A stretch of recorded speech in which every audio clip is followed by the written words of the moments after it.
we are problem solvers. And that's what makes us a formidable team is we are different people, but we have different skill sets. So that chemistry, I think, is rare to find. Today, I'm joined by Abi Iyer, a seasoned design leader who has first-hand experience navigating explosive growth.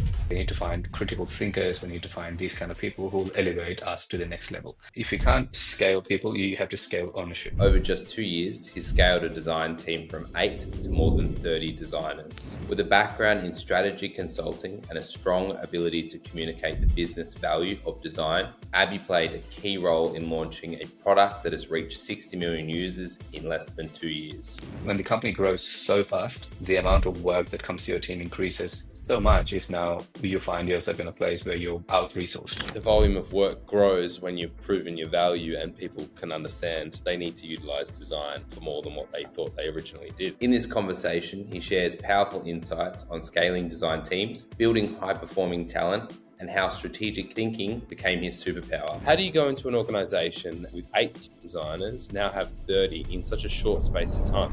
You were a designer, but you focused more on the strategy piece, and you learned early on that how to communicate, and you're going into business helping them with strategy, but you're learning how to sort of communicate in a certain way, and you think that is almost become one of your superpowers, because it sounds like when you had your interview with EasyGo and you were there for 3 hours, you were talking strategy, you were talking about setup, you're talking about impact, which is there's a big misconnect with, my opinion, design and how design communicates that back to the business. So, like, do you think going back to your earlier career as a management consultant, going into business and seeing different problems and being able to communicate those problems has kind of really elevated where you come from as a designer, because you can see both sides of the picture? I think there's a place for both in a fast-growing organization. So you need to have a very good understanding of the design craft in general. But I think what gets that design craft over the line is the understanding of business impact of that design. So I think when I started, our design team was about 8 to 10 people, and now we're over 30 people. Um, and what I also noticed is we had people who are experts in the craft. They can talk about their craft for hours, and they'll produce beautiful pixel perfect illustrations, motion designs, product designs, websites. But what was in a way an area for growth for a lot of team members was how do I articulate what I'm doing in a manner that the other person can clearly understand what I'm trying to do.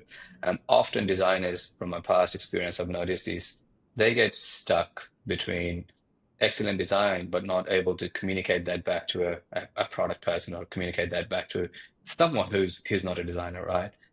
And they always think that, oh, okay, I mean, it looks really cool, but how's that going to help me, right?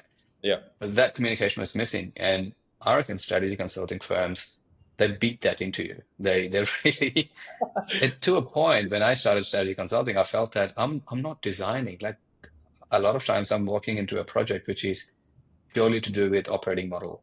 An operating model is really understanding what design capabilities you have today, and what kind of design services you provide in your organization. And now, in order to provide the new catalog of services, what kind of designers you need to hire, where do they need to report into, who are the right people they need to work with, and then you build some kind of a model around it and you present it back to the company. It has nothing to do with actually sitting there and churning out a design, right?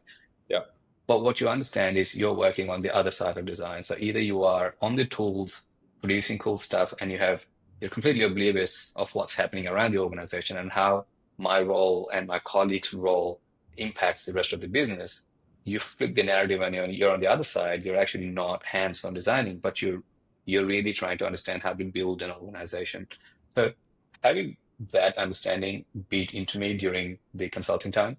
And then being a designer in past, working at St. Kilda Road for 4 or 5 years in an agency, just writing code myself and doing my own designs, it kind of gave me the perspective from both sides. And now I kind of, that experience I feel is, I wouldn't say unique, but very few people that I've met in the industry who have had that kind of a blend of experience, because people either choose one or the other and they don't go back.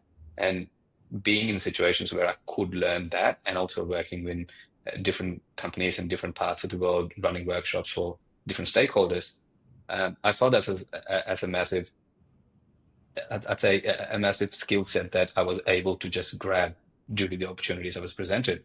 And you also see massive differences in different countries as well. If you're working with Singapore or Japan or Hong Kong, where you go and work with the C-suite, and those guys have a red carpet out for you. They'll treat you. They understand that we're paying two or $3,000 per person per day, so they're a lot more, they'll love to listen to you, and they go, okay, this is great feedback. We never thought about this. They'll take diligent notes and they'll build a team around it. While you go and work with some of the more modern society, or let's say Western society countries, and you will start noticing that they hire a consulting firm to basically get their own ideas approved. So they just want you to confirm what they already had thought about it, and they go, Yeah. "We'll just get a consulting firm to give us a stamp on it, and then we can go and get our funding." So a lot of times we felt that even we Very give them expensive to recommendation, them. very expensive, and they're fine with it, right? Yeah. It's fascinating that you see those kind of sides of working with client and how many things are taken serious versus what's not taken serious. Yeah, this all shapes you. Because like you mentioned earlier, when you went into EasyGo, he was very well versed in design. So he listened to you and he tried to understand. So like it was more he brought well in the interview, so he hadn't brought you in yet, but like he was interviewing you, asking you questions and learning as he went, rather than just trying to get a stamp and going, I need a design director to come in and do X and just do what I asked them to do. So like is that why that relationship really worked or hit off in that first instant? If you're enjoying today's episode, please make sure you subscribe and give us a thumbs up to make sure other people like yourself can find the video and get some value from it. Yeah, look, I've got multiple thoughts for it. But one of the strong things is probably what you're leading towards is we don't, you know, how in leadership roles, most of the times when I work in organizations, you kind of realize there's an underlying tension between two senior stakeholders because they step on each other's territories.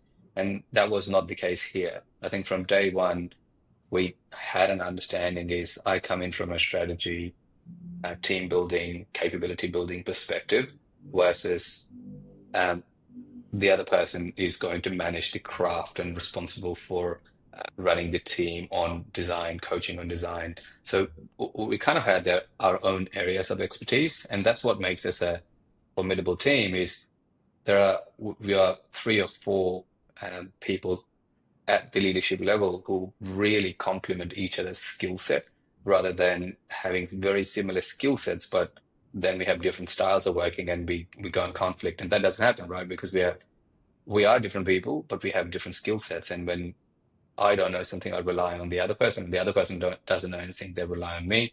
And that works really well. So that chemistry, I think, is rare to find. That's another thing. Being in business, I've got so many friends, and the ones that have made a partnership successful is because one might sit in operations and the other one might be the person that sits in. So it's like it's a relationship where one wants to sit and do something and the other person wants to do the opposite thing. So it works incredibly well together. Whereas if you're both, let's say, designers or both salesmen, you're both going to want to go in your own direction. So like having that synergistic relationship just makes things move smoother and Absolutely. faster. Obviously, in EasyGo's case, faster. Very fast. Yeah. Let's talk about that because when you joined, I think did you say it had like 100 people and now you're like 600 people? Like that's insane growth, especially for Australia, right? Like if you're in Yeah. US, it's normal, but in Yeah, Australia, absolutely. it doesn't happen often. So let's talk about that. Like, how do you go into an organization with 8 designers now have 30 in such a short space of time? Like the challenges. Talk us through some of the challenges and what you had to do to sort of take the business on that journey, but you go on that journey at the same time. Yeah, yeah, absolutely. Um, so when I came on board, I think the company was just at this stage of scaling really fast, about 120 employees or 125 employees, I believe.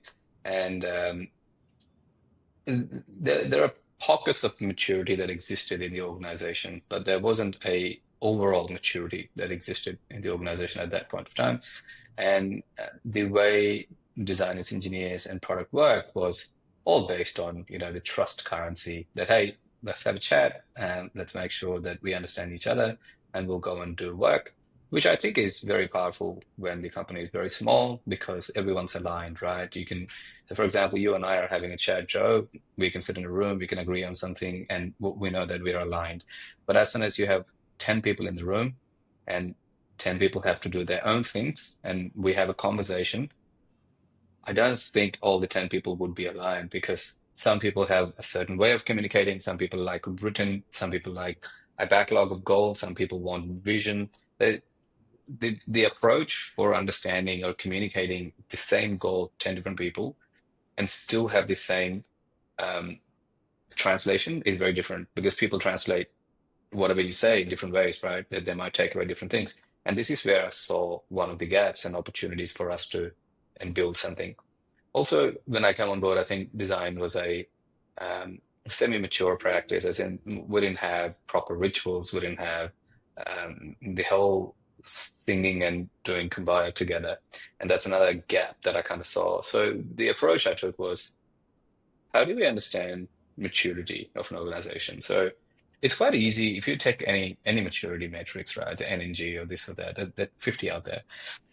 You look at what works for the size of your organization and how quickly can you move the needle. If I walk into Telstra tomorrow and someone goes, our maturity is not good, what do we do, apps? I'm not going to go and pick up a maturity model and come to them.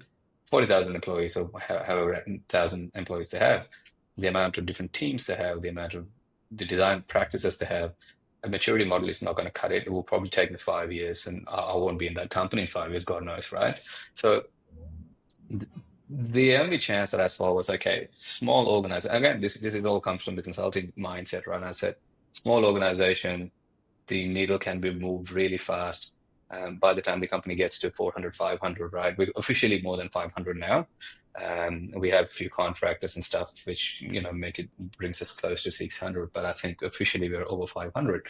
And if I had to bring those practices in now, today, very difficult. I don't think we'll be able to move the needle in 12 months. It might take us 2 to 3 years now. So at that point of time, I saw that as an opportunity and I said, okay, how am I going to do this? Let's bring people together. Let's talk about a maturity. And once we put together those maturity curve, we sent out surveys to people in the entire organization. And the surveys have very valid questions. Things like, um, how do you feel?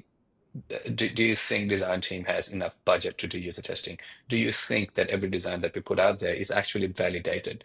And funny enough, some of the survey results were so positive, which is crazy because we had zero budget. We've never done user testing, right? When we started, as in we do have a lot of data that comes from our customer service teams, but actually going and meeting a customer is a taboo in the industry, right? So we didn't do that as much at that point of time.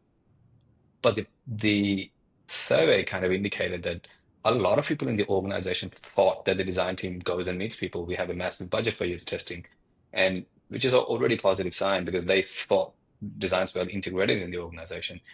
But then we were sitting there going, we don't even have usertesting.com. Like we haven't tested anything. We haven't done A/B test, right?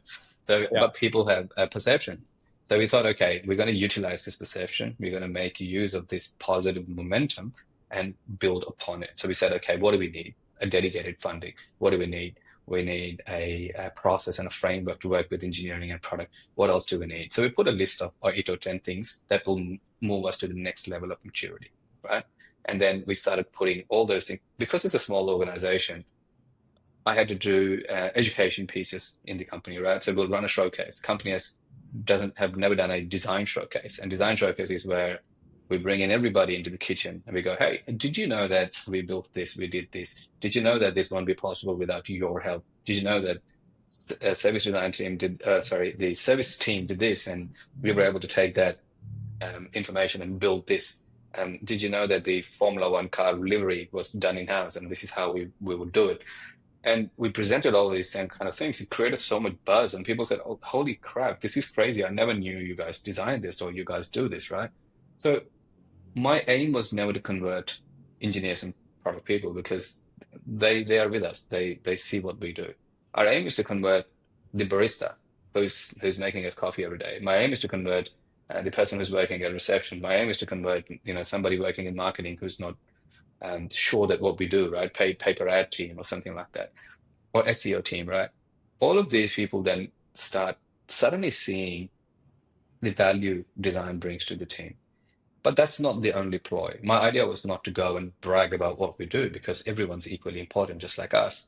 Our idea was to open the doors for them and say, hey, we know we have spoken to many of you and you have brilliant ideas of how you can improve the product.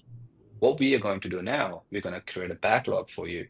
And you come and tell us what you want to do to improve whatever you're doing today. And if design has an impact on it, we will run an ideation for you for free. You don't have to, if he doesn't have a design, say SEO team comes to me and he goes, hey, Abs, here's SEO team. We want to do these improvement in keywords. Has no design impact. But what I can do is we will send one or two people from our team to run an ideation for you for free because we are facilitators, we are workshoppers, right? I'll sit with you, we'll do a design thinking workshop, and then we'll help you solve your problem that you probably don't know how to do it in a design thinking format. And then after that, we'll do affinity sorting. We'll give you some recommendations and you walk away. So we did exactly what we did in consulting days, and we opened a mini consulting team within our design practice, and we said we're going to help you in making you successful, your team successful. And suddenly, we're not seen as a team who are doing pixels. We're seen as a team who are solving problems, and we're Yeah. solving problems for you. We're not trying to solve the problem for ourselves. So a lot of things we did during the next 6 months after we did 4 or 5 showcases was necessarily not for us. We're running workshops on how to run agile with somebody else, right? Because nothing to do. They want to use agile. They want to use the backlog system, and they're like, we don't know how to do it. Can you guys teach us? I was like, yeah, of course. So I'm running workshops with them on how to be agile, right? I'm teaching workshops like how do you do a point system? It's got nothing to do with design at all. But it's about opening your doors and saying, hey, we can help you. We are problem solvers. I think it's a genius approach because I think, well, going back to educating the business, right? There is a big misconception between what design does and what design does, if that makes sense. Like people do think it's just pushing pixels and making things look pretty, but there's a lot of strategy that goes behind it. So obviously, playing the way that they play the game and going in and sort of running workshops to support them and help them on their journey is it's a great approach. So yeah, that's how we kind of got started really, and slowly then people saw the opportunities we bring. And in fact, we were being asked, do you guys want to hire a QA person? Do you want to hire a BA to support your team? And because the amount of work we were getting from different teams, we got so busy is now, so we kind of realized one of the challenge we realized was now we've kind of taken too much on our shoulders, and the expectations from our team grew monumentally. And people are not looking at us as, hey, you're a design team, but they're like, but can you guys look after the product? Can you do innovation piece? Can you do this ideation? And we're like, very few people. We have to scale. We need to bring in people from more UXs, or we need to bring in people that can really elevate the experience of what we do. And I need to replicate more thought leaders. I want people who can run a workshop. I want people who can stand up and present a design or articulate design decisions in front of the founders or in front of other people. So that kind of, sometimes when the company grows so fast, the amount of work that comes to your team increases so much is now you find yourself in a place where you're out-resourced. And then that was one of the first challenges faced is, okay, we're out-resourced. How do we bring quality people into the team? I think the volume of work grows when you've proven your value and people can understand they need to utilize design for more than what they thought they originally did. So I think it was just obviously proof that what you were doing was working within a growing organization. Yeah, absolutely. Um, yeah, and then following up from that, we had to like put in some interview practices. We realized that we didn't have a proper format for doing interviews, so we put together an interview framework, and we said, hey, these are the 4 stages we'll do for our designers. These are the four. Um, so these are the kind of questions we'll have. These are the design challenges we'll have. We don't want to do take-home challenges. We were never a fan of take-home challenges in the beginning. And depending on the role, we will change the kind of challenge. We started doing whiteboarding, and Yep. I think 9 out of 10 people unfortunately don't move on to the next round because our whiteboarding challenge is a bit challenging. But the Yep. but the whole idea there is What kind of people do you want? I want people to stand in front and articulate and be able to think on their feet and take people on a journey. Then I want very particular skill sets for us to elevate to the next level. So, and like I was saying in design outlook, there's a big stigma on who you are and where you need to be.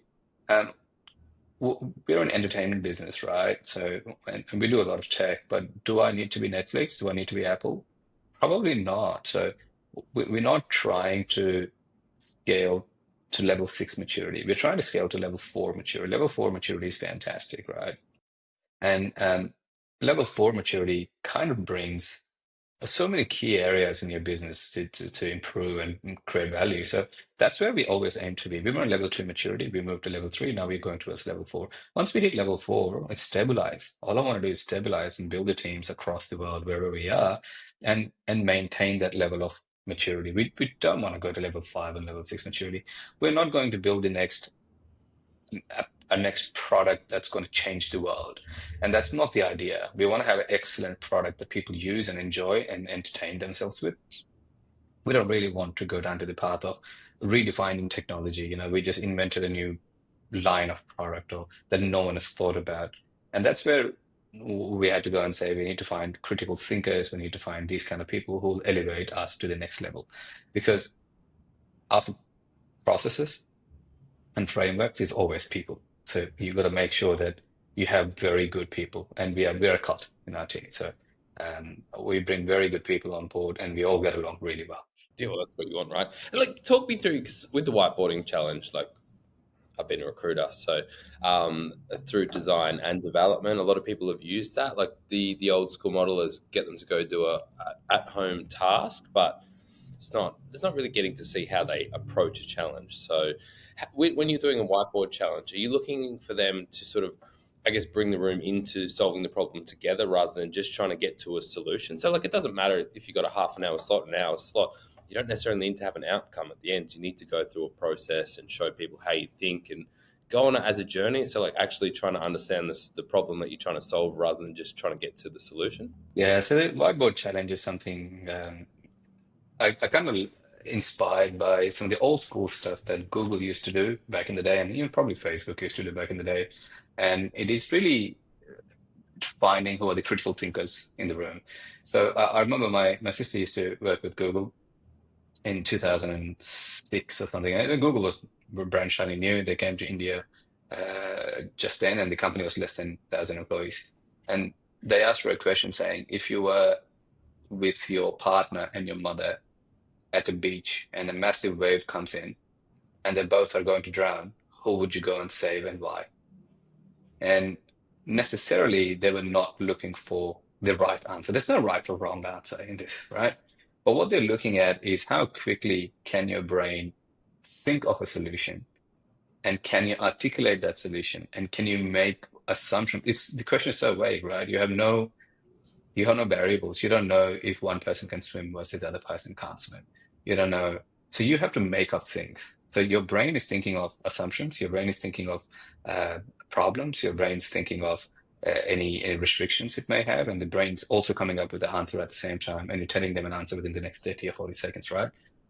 That shows your critical thinking skills. And critical thinking skills can be developed over time or you have critical thinking skills because you were put in certain situations. So now it's funny part, right? So I used to go and hang out at her office back in the day a lot. And most of the people that I would see there at the kitchen because they had free food and chefs and games and all that. Somebody will be a badminton champion, national champion. Somebody will be a national swimming champion. Somebody will be something else. And these are all high achievers in their role, in their career, right? They're not software developers. They're doing software development because they retired early after doing Olympics or whatever, at 22, right? And these guys are now going into software development. So what Google always hired for is high performers and great attitude fit.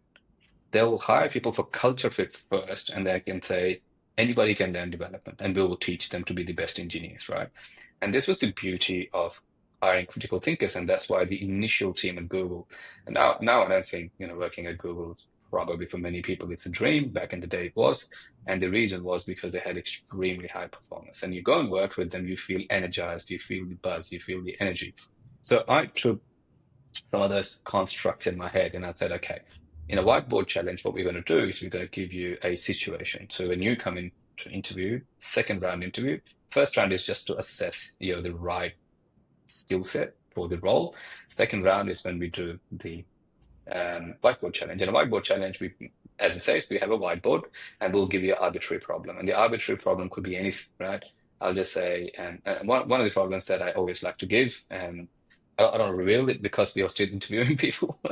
um, Give it all away. in a meeting. But yeah, so we give them an arbitrary problem, and intentionally, I'm not looking for the best solution.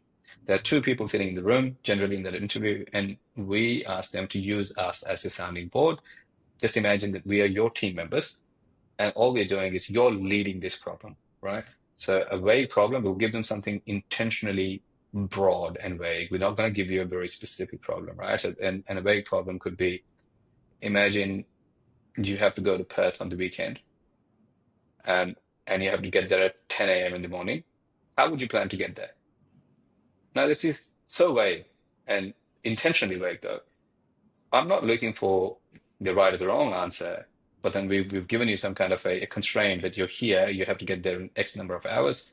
How would you get there? And then I want to see your critical thinking skills, right? Your critical thinking skills could be, okay, that, well, they have three options. These are the three options.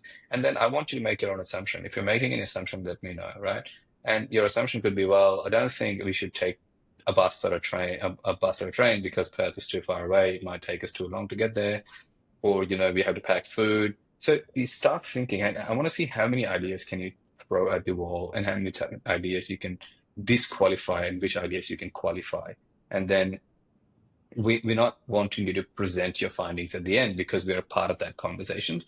And we also want to see how you include us in the conversation, because this then shows me that in future, if you are running a workshop, do you include other people, or are you a superhero?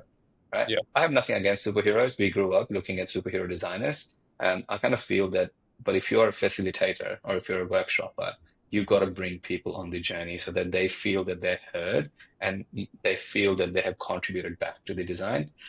So there's a certain level of diplomacy that's required for running workshops. Is how do you not make other people feel left out, but more inclusive, right? And then we intentionally play the roles of one person will be a quiet person who doesn't answer, and how do you bring them onto the journey and ask them the right questions? So these are the kind of critical thinking skills we see, and we'll give them, an arbitrary solution outcome, and we say, hey, can you put a wireframe together on, let's say, you have to go on a bus and you need to order coffee while you are walking to your office.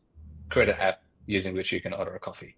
It could be very, again, arbitrary problem. This problem has been solved, by the way. And then people will just design a high fidelity, a low fidelity wireframe, not high fidelity, and anything low fidelity, just wireframe, and just say, this is what I'll do. I'll open an app, four coffees listed, click a coffee, customize it, order it. And then we go, what assumptions did you make? And things like, do you already have a credit card number in there? Would people save credit card numbers? What do you think? Just that conversation and that quick thinking in the 15-minute time slot you have been given is monumental for us. And everybody we've hired through that process have been quite successful. Like all the people that we've hired in the last 2 years, no one's actually left, and they're still here, and we can rely on them to go be present where we can't be. And so and they're excellent in doing what they do. So I think it works. Maybe when the team gets really big, and we don't do this test for, let's say we're hiring a motion designer or a 3D animator, because there are people who just want to put on the headphones and just go on focus mode and do their stuff. And we need people absolutely like them to come and help us in building what we're building. But if you're coming into the product design team and looking at articulating yourself, we do need people who are able to do that. Otherwise, it's very difficult for us to, um, you know, w- I want to be careful what I say here, because it depends on the stage of your organization, right? If you're a large company, and you do have basically you've got your shit together, what you can do is, Never happens when you're uh, a large organization, right? yeah, yeah, Silo yeah. departments, no one communicates properly, and things work well in certain areas, but most likely not in other areas. Yeah, yeah. So when you are in a large organization, right, it's a the company has the appetite, or they could have the appetite to take on people who are young, junior, train them up, help them up, build a career. It's hardly the case with companies which are scaling so fast like ours, right? Yeah. Um, we want people to, if you can't scale people, you have to scale ownership. And that's one thing that's always in my head. You have to scale ownership. I want people who can own their patch and who are responsible for their patch and are able to deliver without handholding all the time. And that's where I think these kind of things are very helpful. These kind of design challenges are helpful. But going forward, once our team grows to a really big size, we may not use this for every role. We might only use this for certain roles where we want people to be on their feet. Yeah. I'm not, yeah, definitely. I understand the approach. Like, I run a consultancy. So when people come to us and go, hey, we need a designer, the second thing they ask for is like, we need someone that's obviously strong in a certain aspect, but then it's like we also need stakeholder management. And if you unpack that, it's exactly what that means, right? They need to be able to communicate what they're doing, and they need to be able to bring people together to solve a problem, not just Spot get them on. on and sit down.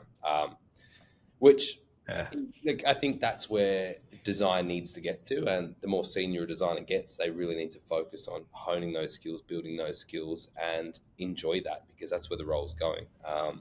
But like absolutely.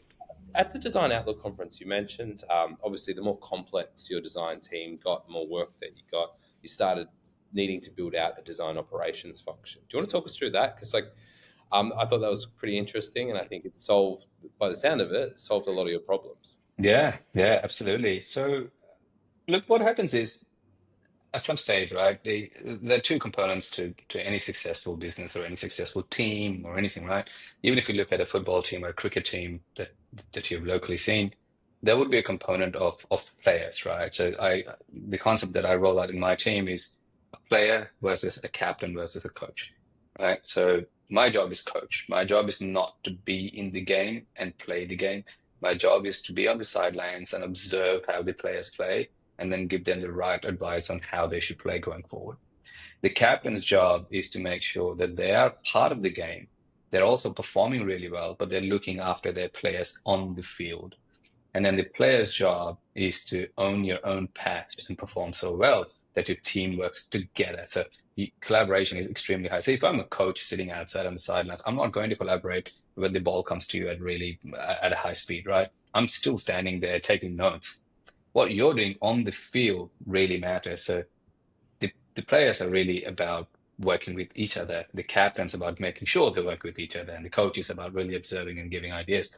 If you go with the concept, right, a lot of times a coach's job is to, the way I look at it is, I would put frameworks together. I would put processes together initially, right? But once you have you know how many frameworks there are. There's a framework for, let's say, how we work with product teams. There's a framework for how a decision is made. There's a framework for how approval is solved. There's a framework for this. There's a framework for that.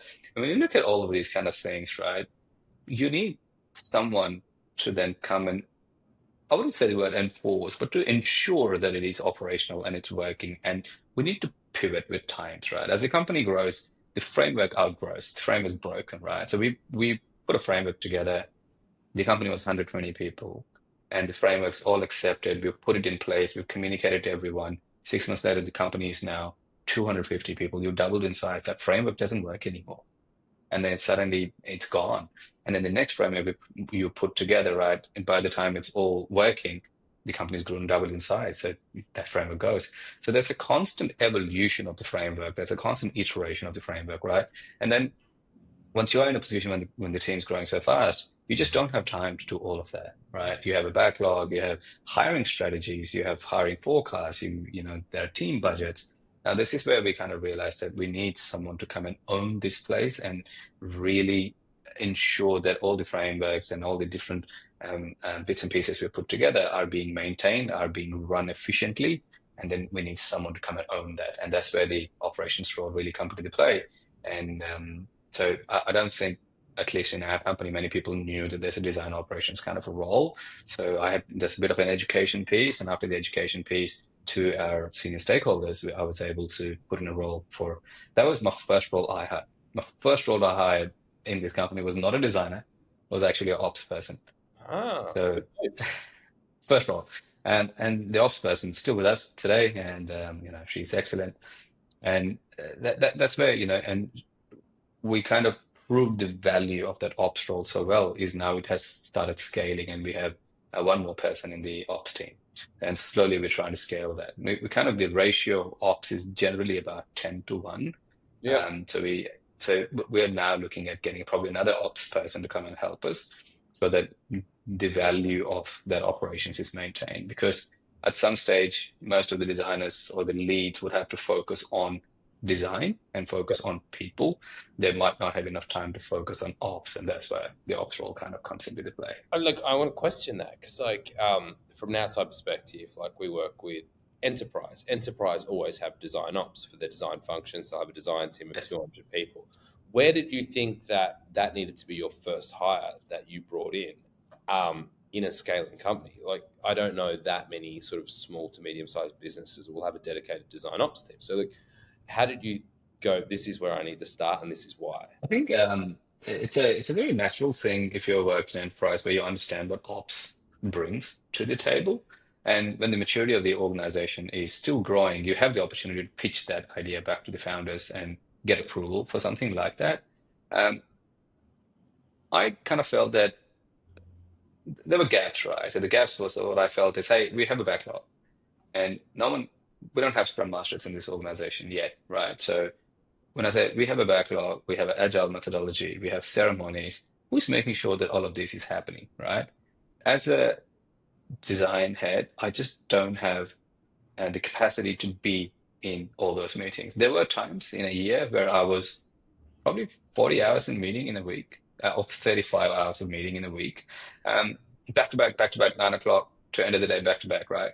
And it got to a stage where we realized, okay, I'm sitting in high impact meetings where we are making a decision of whether we should launch this feature in a week or not. And then the next meeting, I'm talking about how to run a stand up.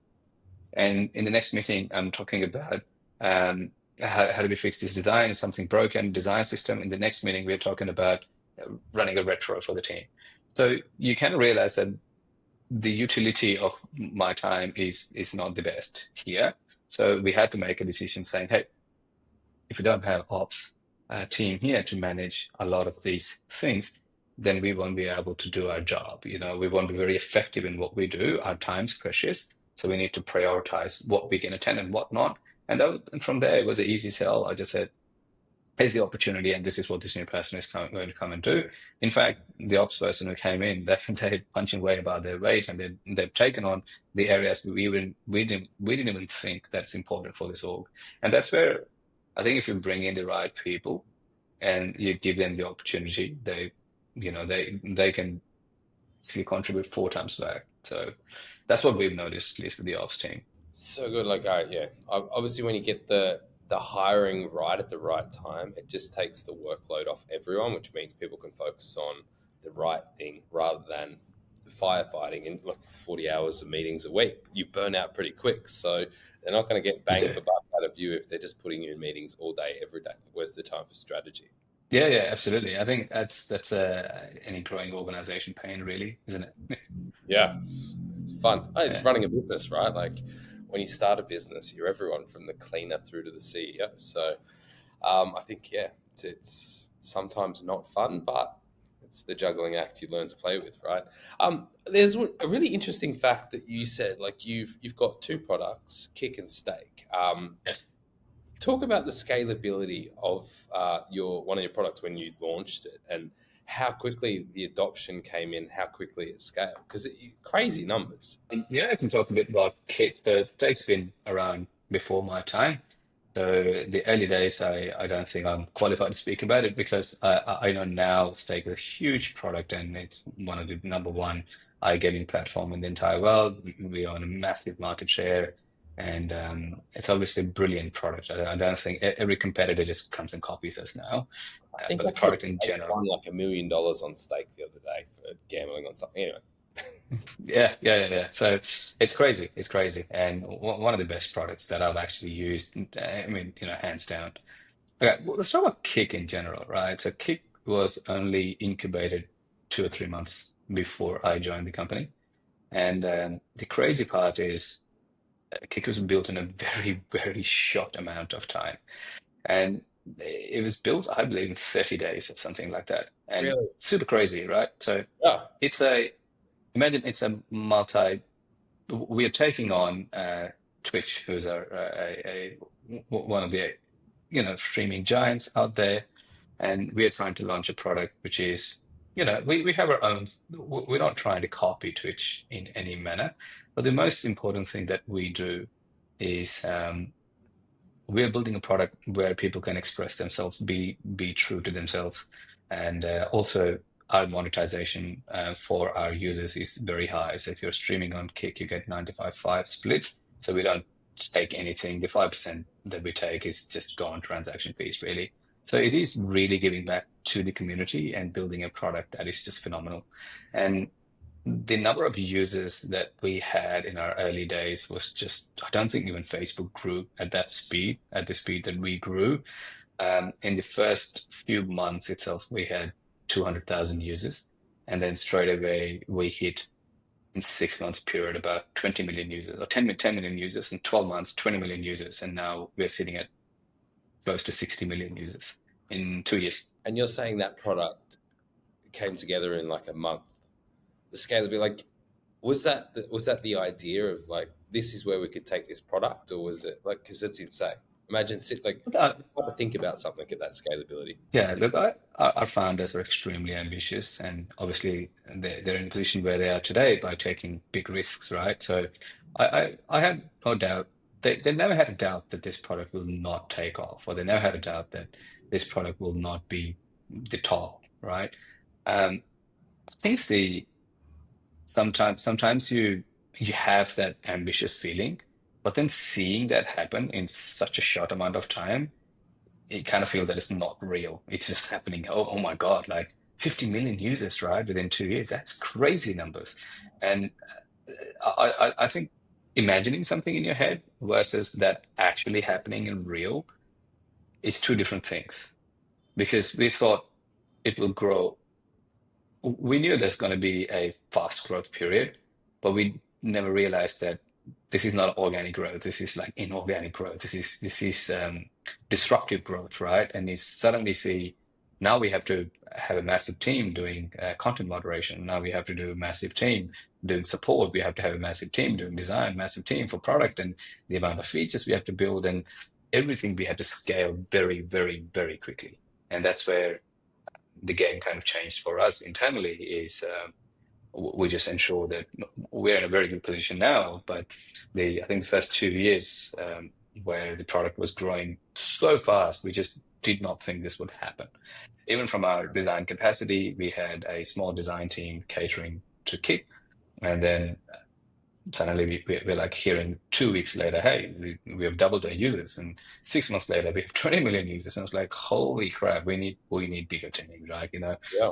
We have more things to work on, we have more features to work on, we have continuous improvement to do, and that suddenly put us into a kind of a position where now we are looking for more talent, we're looking for scalability, and it changes perspective, and it's been crazy to be a part of this journey. It's yeah, a lot of times I feel blessed that this is crazy, and I'm part of this amazing organization. Yeah, let's talk about. Like, I think obviously having your experience in management consulting, because like I assume that the strategy and the planning around a product that grows so quickly is such a pivotal part of how you grow your team, but then how the business structures their growth plans, their hiring plans, their internal strategy plans. So it's like, how much has that played back into like what you're doing and sitting there going, how do we plan for this going forward? Like, what do we need to achieve? Like, what's EasyGo going to look like in 12 months' time? What does the founders Yeah, think? it's crazy. Look, I'll be honest with you with much of the product strategy and everything. You know, our founders are very involved in all of this, and they have made some amazing decisions, which has helped us to get here. From a design perspective, I can speak that we were obviously in a very challenged position, and we were able to, dig ourselves out into a position where we are now very confident. We have a strong team, we have strong operators to do this piece of work. I think the next 12 months, Easygo is going strength by strength, like day by day. We have excellent people joining the organization, coming to help us to scale. And we're also now looking for people who have had this experience and have worked in similar industry, if not the same. And we've increased our, the kind of people we're bringing in, the quality of people we're bringing in, the standards of, I wouldn't say quality of people in general. I mean, we always had good quality. It's more about more suited to what we do and more suited to the kind of growth we're having and people who have experienced that kind of growth in other organizations. And they have been excellent in helping us putting in the right frameworks in every part of the business. I think one thing I spoke about in Design Outlook was having great maturity in one team doesn't equal great maturity in the organization, because the way it works is you can have a great maturity, but if the other team's maturity is here, you don't communicate because your communication lines are here and you just don't work together. So the way you always build maturity in the org is if you have high maturity, you help the other team to bring their maturity closer. The more closer the gap is, the better you get at communicating, the better you get at getting an outcome. And otherwise, you could be the highest maturity team in the company, highest performing team in the company, but the rest of the company can't collaborate with you because you guys don't speak the same language. The outcome is going to be rubbish, right? Yeah. So, and then you're playing the finger pointing game. It's, oh, we did our job, we did the high quality, but those guys couldn't put it off. But at the end of the day, the company suffers because it's not about whether you were doing the best quality or they were doing the best quality. It's about, was the outcome the best quality? If the outcome is not best quality, then it's just cool stuff, but nothing else. It's imagine keeping that alignment in a scale up at the pace that you guys are going through now is tricky. So it comes down to communication, right? But Abby, it's been an absolute pleasure speaking to you today. It sounds like there's going to be a ton of growth to come. We now have a cheat sheet on how you interview. So, like, if anyone's watching this and they want to come work for EasyGo, how do you want them to reach out? Reach out to you directly, reach out to your ops team. Like, what's the best approach? Yeah, reach out to me directly on LinkedIn. I'm more than happy to respond. A lot of times I don't respond to people who are not in Australia, unfortunately, just because our Perfect. policies, we can't hire people from outside of Australia. But if you're here and if you want to, have an interview, have a coffee with me, more than happy to come and help, right? And at the end of the day, remember, regardless of what I do at work, I'm still a human. I like to, catch up with people over a coffee and have a chat. And if you have any questions, more than happy to help. Now, if you enjoyed today's episode, please make sure you hit subscribe. Also, leave us a comment and a like. It helps people like yourself find this video.